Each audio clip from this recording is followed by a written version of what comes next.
If I'm going to die, I would like to die in my bed old and then fade away. That's preferable. Now, if I had to choose, they forced me. They said, Trevor, you're going to get shot or you're going to get stabbed. What would you choose? I would choose stabbed. Oh, just because I feel like there's like an intimate moment between myself and the person stabbing me. Oh, okay. You know what I mean? Where I can like look and you say something. That's what I like. You get to say something. If you're shot, it might just be over. It's very loud. It's done. Yeah, it is loud. When you're stabbed, I can just like look at the person and say something like, oh, it was you all along. I like that. I like that moment.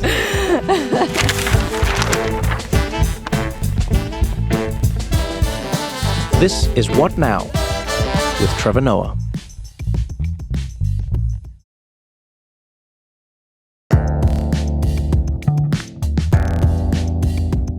Hi, Jessica Alba. Hi. Haven't done an interview in a really long time. I'm a little bit nervous. You haven't? Mm-mm. But don't think of it as an interview. Think of it as a conversation. If it's an interview, then I've failed. I haven't had a conversation in a really long time. I'm feeling really nervous. Oh, that's hilarious. So, like in most conversations, I wouldn't introduce you. But let's say there was a third person here and they just walked up. Okay. And then I would say, oh, hey, viewer. Let's say my friend was viewer or listener. Hey, viewer, listener. Very strange name. Their parents. Yeah. Their parents wanted something interesting that would get people talking. Hey, viewer, listener, what's up? Oh, yeah, no, nice to see you. Oh, this is my friend. Jessica. Yeah, Jessica. She, known her for years. She does a bunch of things. You know, she acts when she wants to. Really, she starts like companies that make hundreds and hundreds of millions of dollars, but also make people feel good about the products they're using. I stand to be corrected, but Honest was the first time I even heard conversations around like, paraben free and all these like something free. And I remember there was all these words. I didn't understand them. I didn't know. Toxic chemicals. All of it. It was just like all these words. I was like, I don't know what these things are. Wait, they're in the other things we use? What's happening here? Yeah. And and she's a very smart person. She's very thoughtful. She's also very funny. She doesn't take herself too seriously. You two should get to know each other. You don't know each. Oh, you have heard. Oh, Jessica Alba. Yes, it's the same Jessica. That's how I would introduce you. Oh. This is the conversation. So, okay. Hi, Jessica Alba. Hi, viewer person as well. I hope I've made it. Is it completely not awkward now? No, it's totally awkward. Thank you, Trevor. I tried my best. That. I tried my best. Welcome to the conversation. I'm very excited because you were acting and you were blowing up at a time when I was watching things. Like on, so like I feel like in life you didn't watch anything.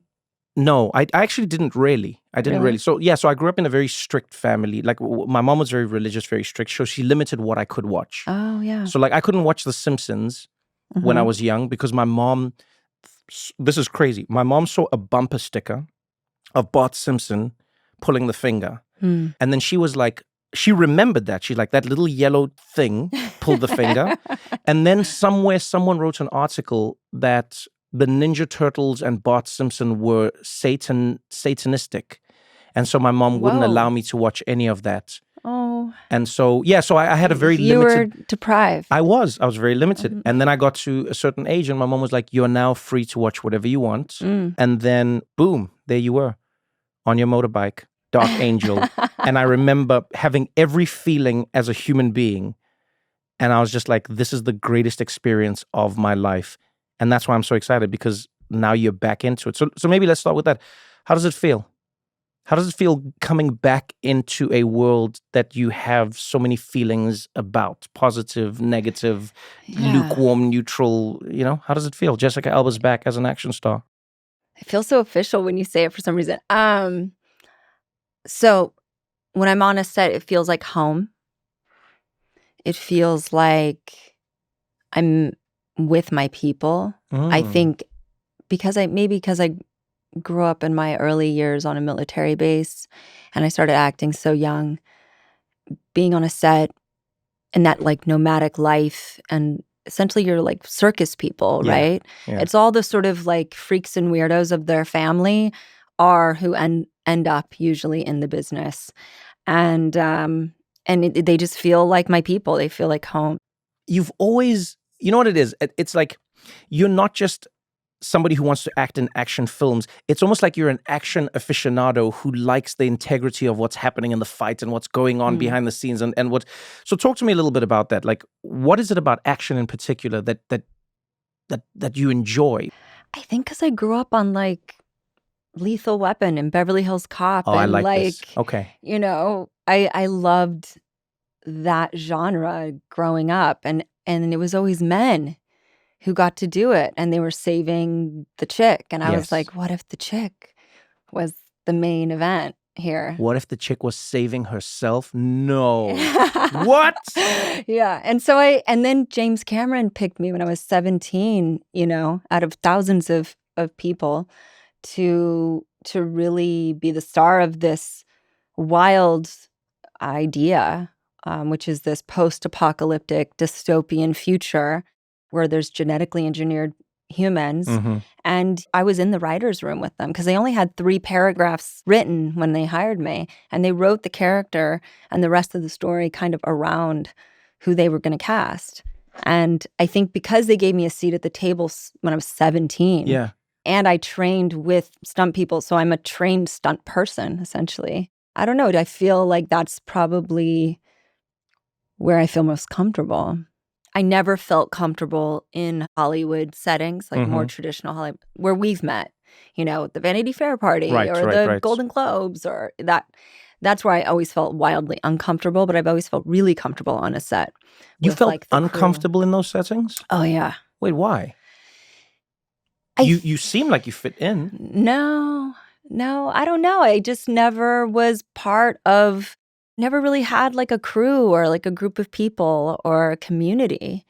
Yeah. And I think because the nature of being a young actress and how they brainwash us is that we should be competitive with one another. Yeah. You know, and I think that breeds a bit of like isolation in a way. But I always felt like I was competing against men. I never felt like I was competing against other women. I was always excited if there was another chick around, you know. I was like, yes.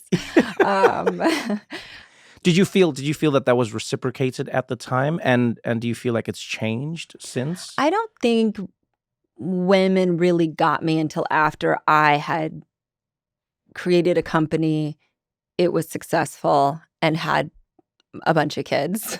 I think that's when women, and I worked really hard on trying to make sure that women knew that I am a girl's girl, you know. Right.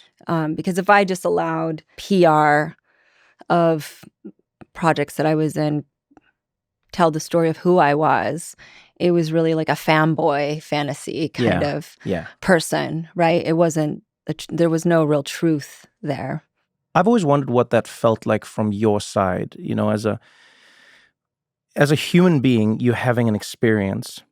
And oftentimes what we take for granted is the experience that we're having of other people isn't necessarily what they're having of themselves. Yeah, never. So right? you were in the industry, you're in Hollywood at a time when it's really curated. There was no social media. There was no way for you to speak to your fans or to your audience or to anybody on the outside. And I like that you say that fanboy image, you know, did you ever feel like you were being pigeonholed or put into a specific space where it's like, you know, Jessica Alba, you have to be the sex bomb that's looking like this in the leather pants and this is the only way you can exist? I think that no matter what role, whether I was doing like a dance movie, you know, to inspire young girls like Honey, or if I was Dark Angel, where I was a genetically engineered like superhuman, or if I was Sue Storm, who was a very like maternal kind of superhero, they would always feel like they needed to sell me to the fanboys in a certain way. And it wasn't just me, it was all of us right at the time. Right. And so, yes, there were like 2 or 3 of these men's magazines that we would all do to, you know, try and get those fanboys to go and show up and watch whatever it is that we were selling. But I would always try to do 3 to 4 women's magazines. So for every 1 guys, I would do 3 to 4 women's to try and keep the balance there. You have to be strategic. And I think it taught me, when I thought about longevity in the business, I think being portrayed that way forced me to be even more strategic. probably in a very early age. I went back and looked at some of your early interviews, and I'm so embarrassed. no, you shouldn't be, because it's really interesting to see that trait is even evident back then. In some of your earliest interviews, you talk about wanting to be a producer, you talk about wanting to get behind the camera, you talk about wanting to control the environment that you're in. And back then, I'm sure if people read it and saw it, it would just seem like a nice thing to say. But when we look at Hollywood and the industry in hindsight now, everything, the Harvey Weinsteins, the Me Too movement, looking at the insidious nature of agents and what was happening, and you know what I mean? When we look at it now, and I go back and read some of your interviews, it almost seems like you were sometimes either prescient or you were speaking through what was happening, and you were trying to say, hey, I would like to have a little control so that I'm not at the mercy of this machine. Did you feel at times, or did it seem that you couldn't be everything you wanted to be in the industry, and you Absolutely. just had to be one idea? Yeah, for sure. I think it's difficult for people once they have, I think, an idea of who you are in their mind, and they've put you in Maxim and you're in Esquire and GQ, and they have you in those things. It's tough for them to imagine that you could be intelligent, that you could have a soul, that you could have depth of emotions or be dynamic in any way. And I think I also had to wrestle with those stereotypes, even on myself.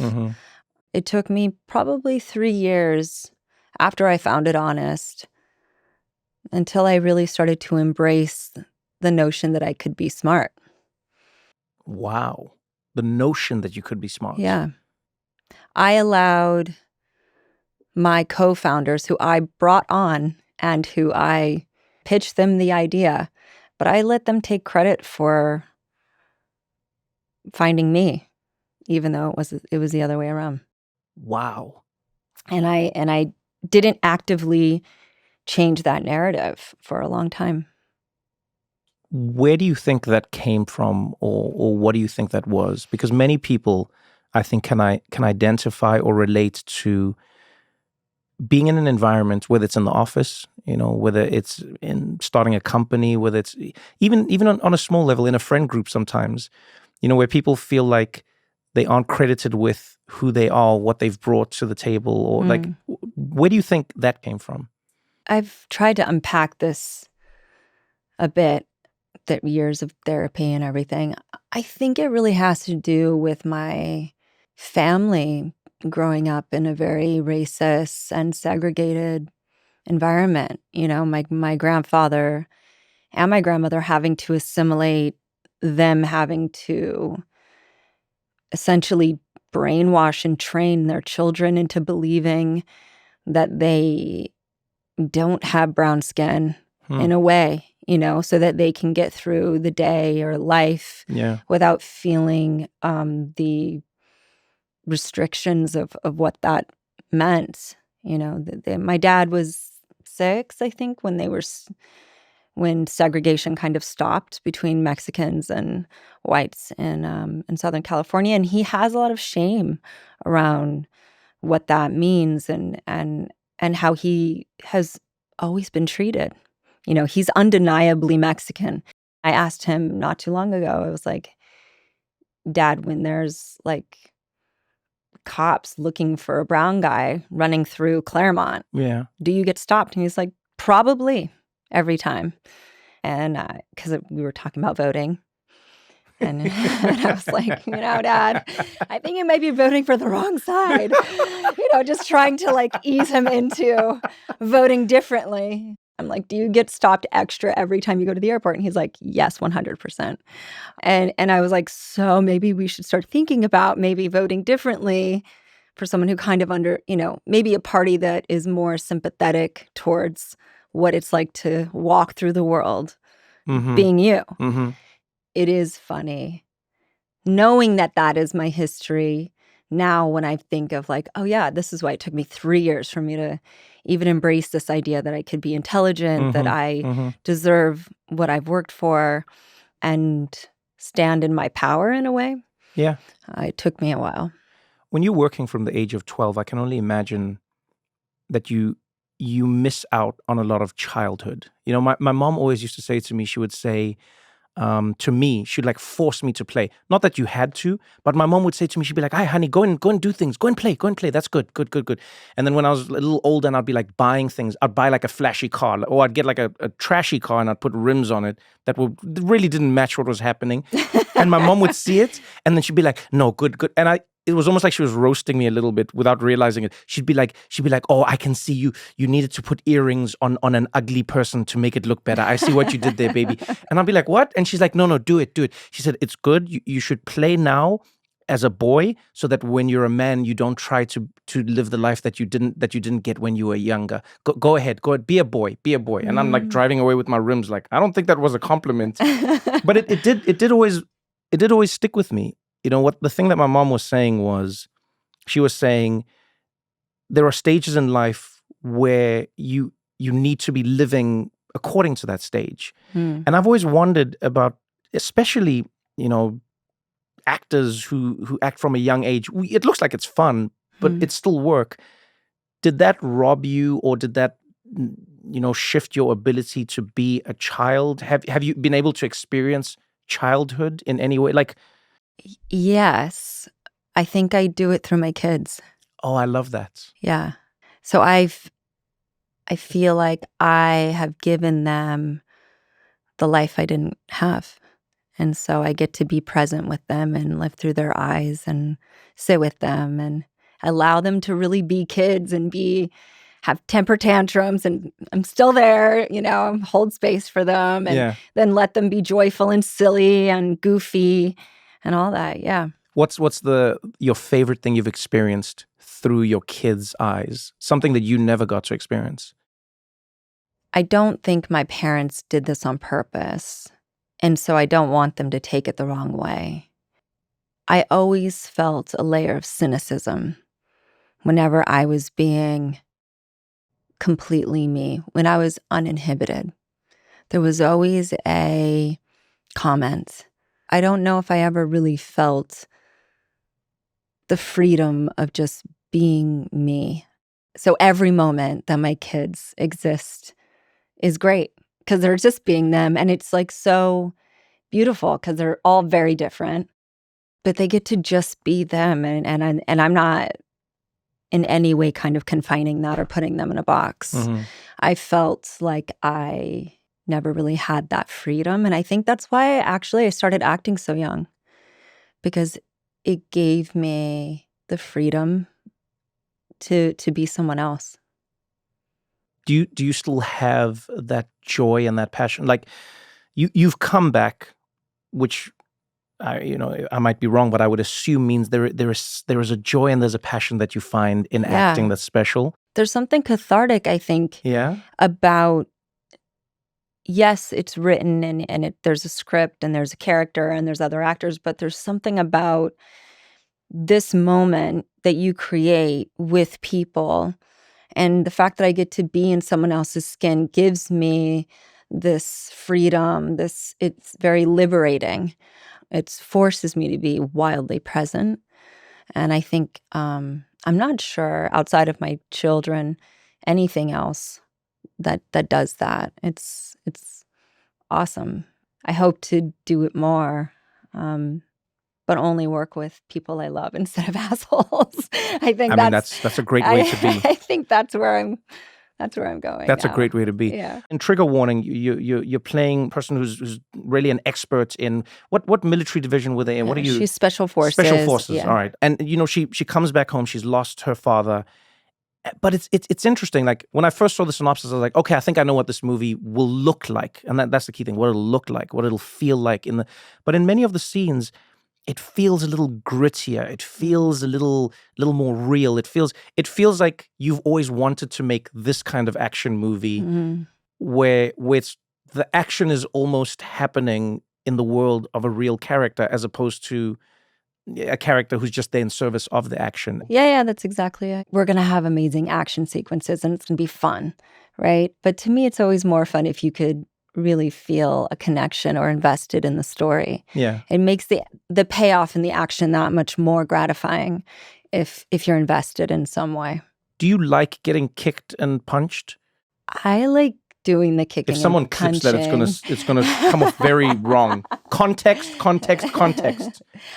In films, I will state that all again. In film, in film do you only. enjoy being in film kicked? only? No, because you would get bruised. You would get back in the day, in all. I could sell a punch. I don't like it when they accidentally hit. That sucks. Did you get fewer or more injuries filming Trigger Warning than you did in previous films? Because you've done everything. Krav Maga, you know what I mean? And there's like knife fighting in it, but like a specific type of knife fight. Yeah, Indonesian. Because, the director is Indonesian. So I love that. Okay. So she was like familiar with this specific type of knife fighting. And what's good about it is you can be small and you can take down big people. And so it's a certain technique that would make it believable that I could take down, big men. Oh, and I like so that. I wanted to not, I mean, it's kind of a vulgar way of saying it, but if you're doing an action movie, people are going to probably get injured. I preferred to do it with a knife. Huh. Versus a gun.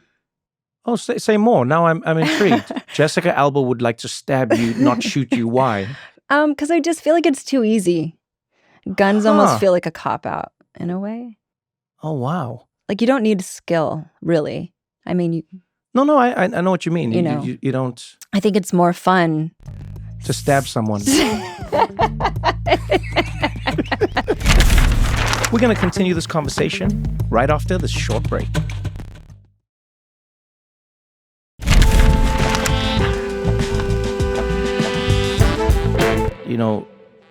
I was chatting to friends about this before our conversation, and I was like, it really is wild to think that there was a time when a celebrity / well-known person, actor, singer, whatever you want to call it, there was a time when they would not be involved in anything business. It was just not possible. I mean, now it seems so obvious. People are like, I've got my tequila, I've got my clothing brand, I've got my makeup brand, everyone's like, yeah, you can do it. In fact, sometimes people just do it to do it now. Right. There was a time when it was impossible. And you stepped into this world where nobody, and I mean nobody, thought it was possible because it really hadn't been done before. And you set out to create what went on to be a listed company. Talk me through that journey. Like when you look back on it, what do you think it was that prompted you to step into a world that really wasn't sexy at the time? No. God, and the opposite. Yeah, it was the complete unknown. When you're starting a company, why did you want to do that? I have always been genuinely keeps me up at night, social justice warrior. I've always been since I was little. I mean, there's a tape of me when I was 5 or 6 at Disneyland talking about being a feminist and a modern day woman. And I had this thick Texas accent. And I was like, I'm a feminist. I'm a modern woman. I don't need a man, And I'm like this little kid spewing this stuff. Wow. And Mickey Mouse is standing there like, in the background. I just want to know if you want a picture or not. Yeah, exactly. You crazy lady. Okay, calm down. I was a little girl with wild ideas. Where did you get them from? I don't. This is the nature versus nurture thing. Yeah. I have no idea. I came in with this idea that, women needed to be treated with fairness and people who were poor shouldn't be treated inhumanely. Right. And I knew because my parents struggled and lived paycheck to paycheck how lucky I was as a kid to get the type of care I got with my health because my dad was in the military. Mm-hmm. So that gave us medical and they paid for housing. And so that really helped with the fact that he made $14,000 a year. Right. And so, yeah, from very early age, I would say if I get to be successful, I'm going to do something good with my life and use me to make a difference. And then when I learned about people getting poisoned from their everyday products without knowing about it, I lobbied on Capitol Hill. I did everything I could to try and bring awareness to it. But the only way to really change habits is to create a solution. And if I can get people to choose to buy the better thing, then it can hopefully make an influence on the industry to do it better, because they can see that this is what the consumer wants. Yeah. I can't see you walking into many rooms back then without the resume you have now and without the industry changing the way it does now. You know, one of the more interesting stories I remember being told was there was somebody who was trying to pitch a makeup brand for darker skin tones, and they were told, "Oh no, but black women don't really buy makeup." And the person was like, "Yeah, because there's no makeup for black women." And they were like, "No, I think black women don't buy makeup." And then Rihanna comes along with Fenty, and now everyone goes, we've got to get into the space. Yeah. It's huge. It's growing. And it's like, oh, so you had to see it before you believed that the people existed. Well, I had to first educate the consumer. Then I had to get them to want to buy after I educated them. And it kind of took off like a rocket ship. Let me start by asking you the end question. One of the more fascinating things I ever heard was it was Jensen Huang, the CEO of NVIDIA, who is now easily like one of the most powerful people in the world because he's essentially controlling how AI is going to move. Yeah. But someone asked him, they said, "Hey, if you could do it again, or if you were talking to somebody else who was going to do it, what advice would you give them?" And he says, "Don't." Same. And I remember hearing this and being like, "Wait, what?" And he's like, "Don't do it." He said, "If I knew everything I knew today about what it took to get this company going, to keep it going, and to get where I got to today, I would say, don't do it. Too much pain, too much blood, too much sweat, too many tears, too many disappointments. Don't do it." And there's a strange like tiredness that you'll feel in people, founders particularly, founders who have been there from the beginning, who've had to grow something into this, you know, this idea more than just a company. Yeah, it is an idea. Like, what advice would you give to yourself, knowing if you're in that interstellar moment and you're seeing young Jessica Alba who's about to go into Honest? What advice would you give to her? Stop looking to men for validation. Damn.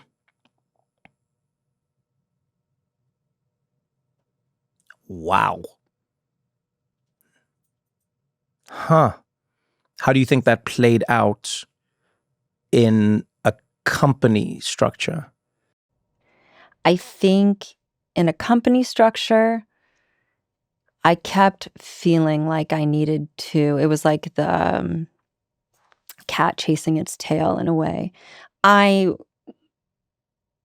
knew intuitively what this company was created for, why it existed, why it mattered.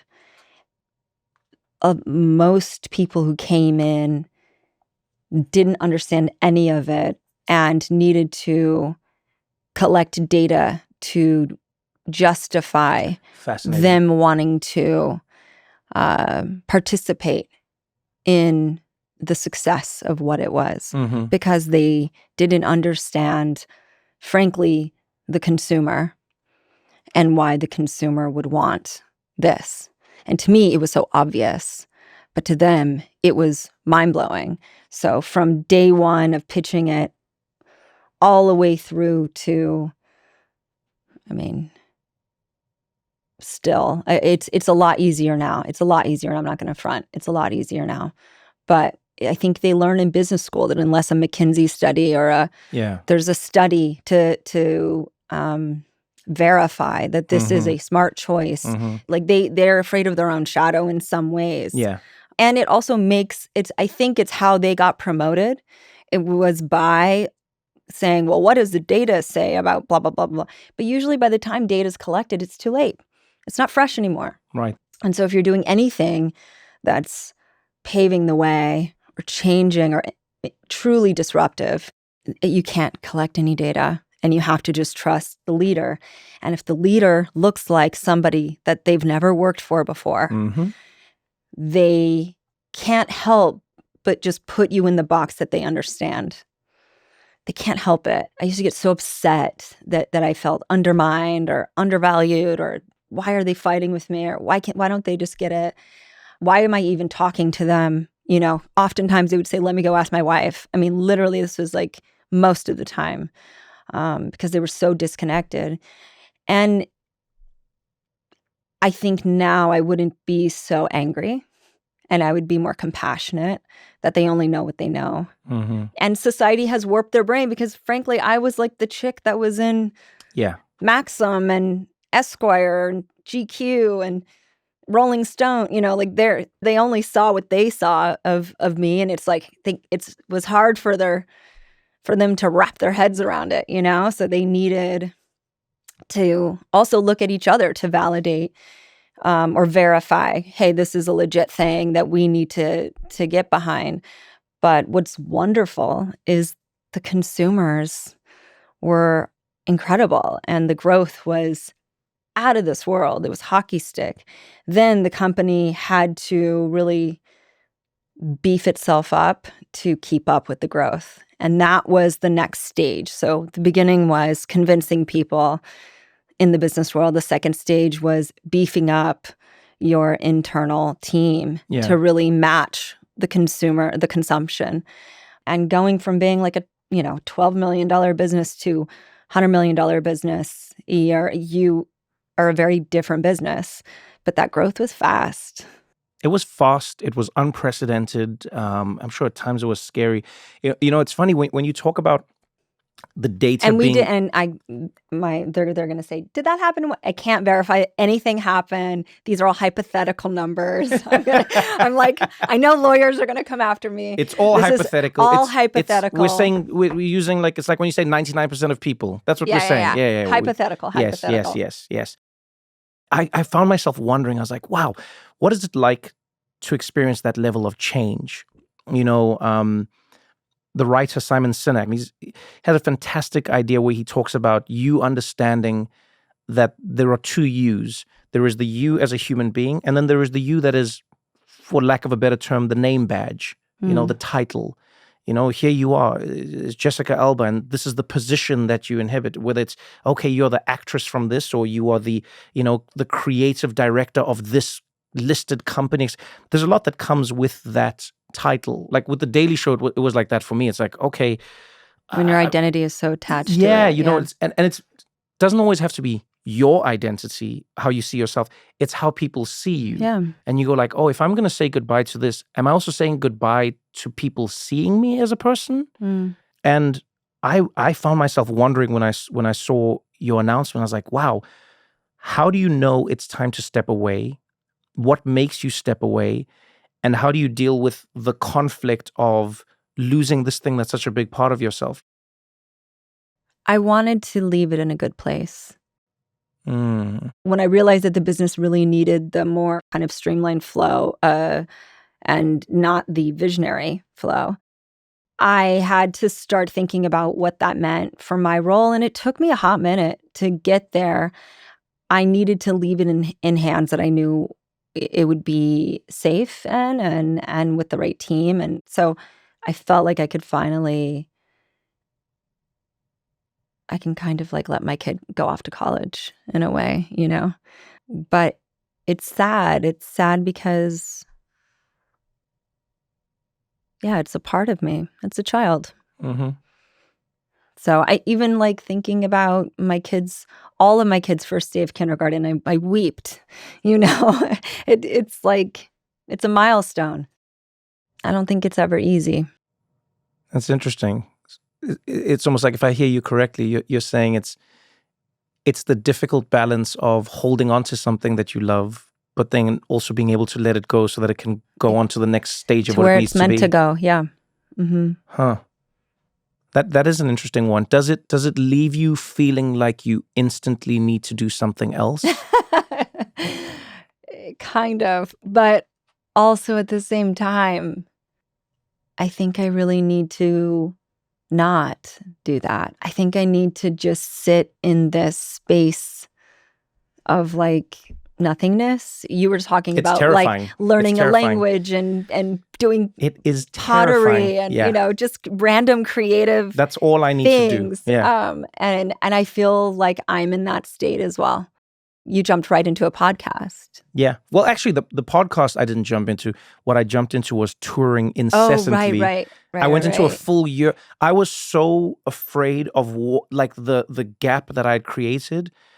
that I wanted to just prop myself. I was like, well, I have to do something. And then I did everything. I worked more the year after I left The Daily Show than I did at The Daily Show, which is wild. That is wild. I was everywhere. I was nowhere. And it's only when I was deep in it that I realized I was like, oh man, what you were doing here was you were trying to run away from the silence. Stillness. Exactly. Yeah. You go back to the kids leaving the house. It's you're trying to run away from the house, not having something breaking, someone screaming, something being called, something. It's a scary feeling because you're not used to it. Yeah. Especially when you've been like so goal oriented and hustling for so long. Yes. Yeah, it's really weird. How do you deal with your fear of validating yourself only by your achievements or the external things that people see?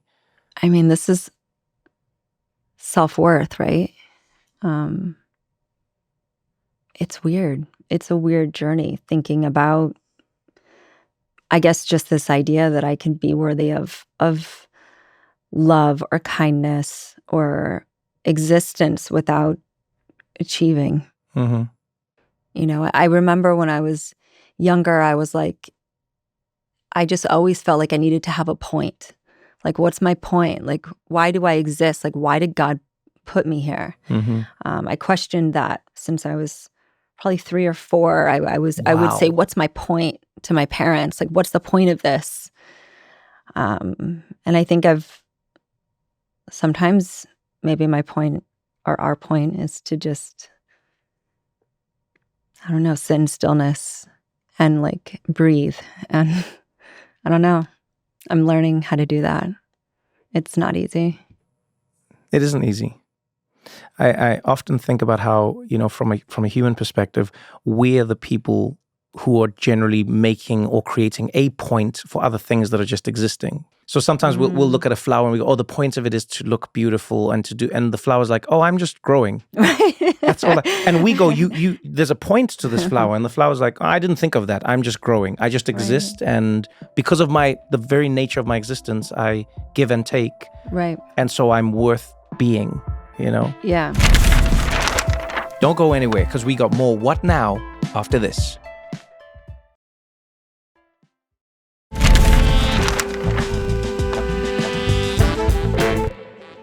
I know that you spent a lot of time, and not a lot might sound wrong, but like you spent time with your kids in therapy, which again, when you started this was a very new concept and new idea. Yeah, I didn't realize it was so controversial. Yeah. Now people are like, let's talk about health, baby. Mental health. What did you doing in your brain? It's like, now it's cool. Yeah, now it's cool. But there was a time. I was doing it early before anyone talked Jessica about it. Alba says, I'm going to therapy with my kids, and people are like, oh, what did she do to them? Yeah, it was really weird. It was kind of the first time I got that kind of backlash as a parent.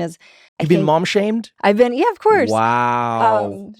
Yeah, it's weird how people have like very strange, judgy perceptions. But I had a really tough adolescence, and it was hard for me to find my way back to my mom.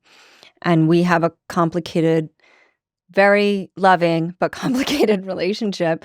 And I just wanted it to be easier between my girls and me and myself. I didn't want there to be years of fighting and misunderstanding and missing each other. I just wanted it to be different. So when I started seeing and feeling the "you just don't understand me" thing, and I was like, I feel like I'm always scolding them, and and they just feel like I don't get it. Maybe this is a time where they can have a safe place where they can say whatever they want. Yeah. They will not get in trouble. And I have to be a listener and just try and figure out how to meet them where they need me so I can be a better parent. That's beautiful. I love that. I love that because if I hear what you're saying, it's like in many ways you're doing the thing, or you wanted the thing that many of us take for granted, and that is the opportunity to interrupt the cycles that we experience in our families. Mm-hmm. Our inability to communicate, our conflict. So it seems like you were trying to actively step in and change something that most people just go like, well, that's the way our family is. Right. Yep. What was the one thing that you had to change or you had to learn from therapy that you were like shocked by? Because therapy always does that. It'll show you a side of yourself that you didn't know or want to acknowledge, and then you have to go out into the world and face that. So I think because even though I was right. What a great beginning to a sentence. Even though I'm right in many of these circumstances, it's not about being right. It's just about them feeling like they can express themselves authentically. And it's not even about finding the right or the wrong answer. And I was always so black and white. Like, what's the lane? Like, where's the path of least resistance? Like, what's more efficient? Like, and my kids and humans are gray, man. They're mushy. And it was when the therapist was just kind of like, it's not really about getting to the right answer. It's just about letting them feel how they want to feel, regardless of whether it's right or wrong, and you holding space for that. And the more they kind of resist you and push against you is actually a relief. It's the more comfortable that they are, that they have a safe place to express themselves authentically. Right. And so that helped a lot. How did it affect your relationship or how you related to your parents? I mean, I would say the more work I do, the more compassion I have for my parents. For sure.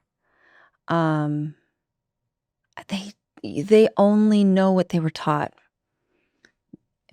And we all do. Yeah. And if they didn't heal their trauma for whatever reason, every decision from then on is just piling on from that one traumatic event. And then life is mirroring that with various people, whatever it is. I can't blame them for that. Now, also, my lived experience needs to also, that's my truth. But I think it really allowed me to heal by going through this with my kids and give my parents grace. I like that for you. What's the biggest thing you're struggling with right now that you wish you could change instantly, but you can't? The stillness is hard. It is? It's really hard, yeah. Do you meditate? Mm-hmm. But it's still hard.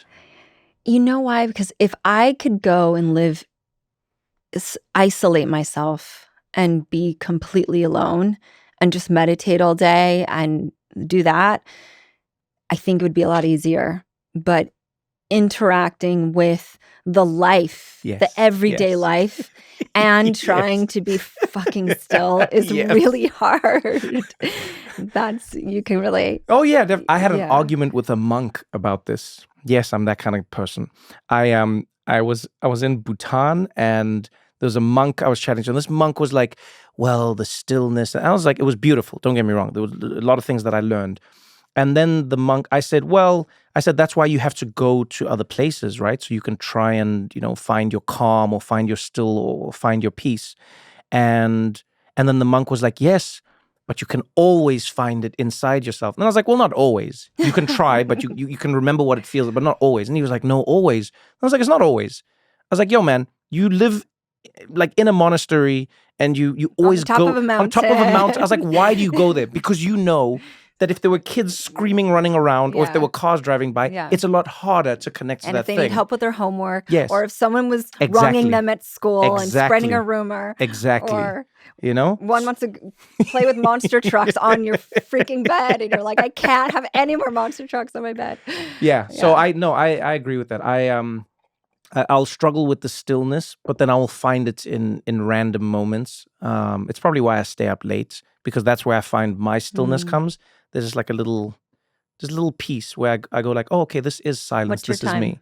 My time? Mm-hmm. I think I'm the most still and the most me at like midnight, 1 a.m. That's when I if I'm struggling, I do what I like to call worst case scenarioing, and I burrow.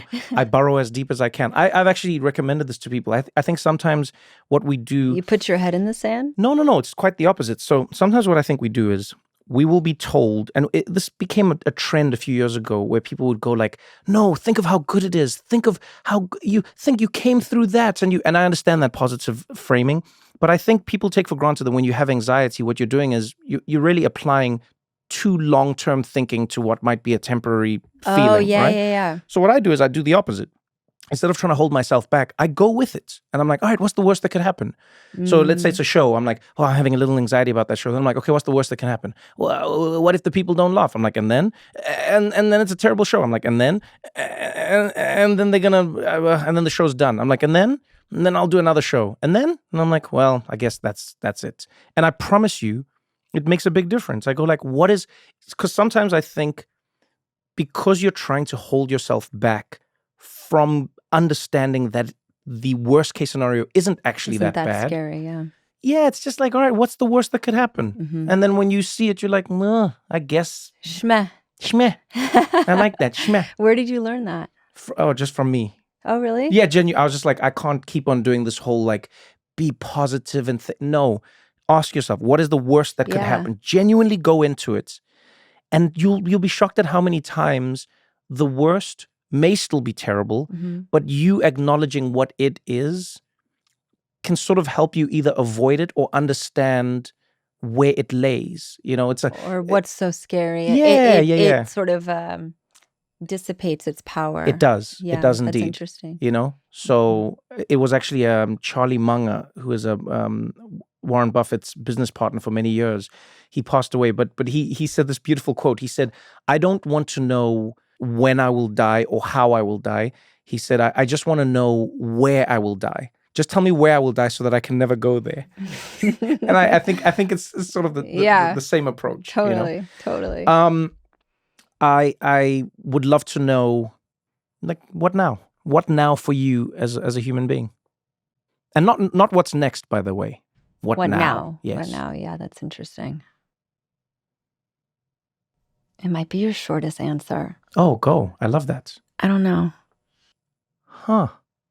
I really don't know. That is beautiful. I mean this, right? No, but I mean it. That is beautiful. Thank you for that. Jessica Alba, thank you so much for joining me on the podcast. Thank you for having me.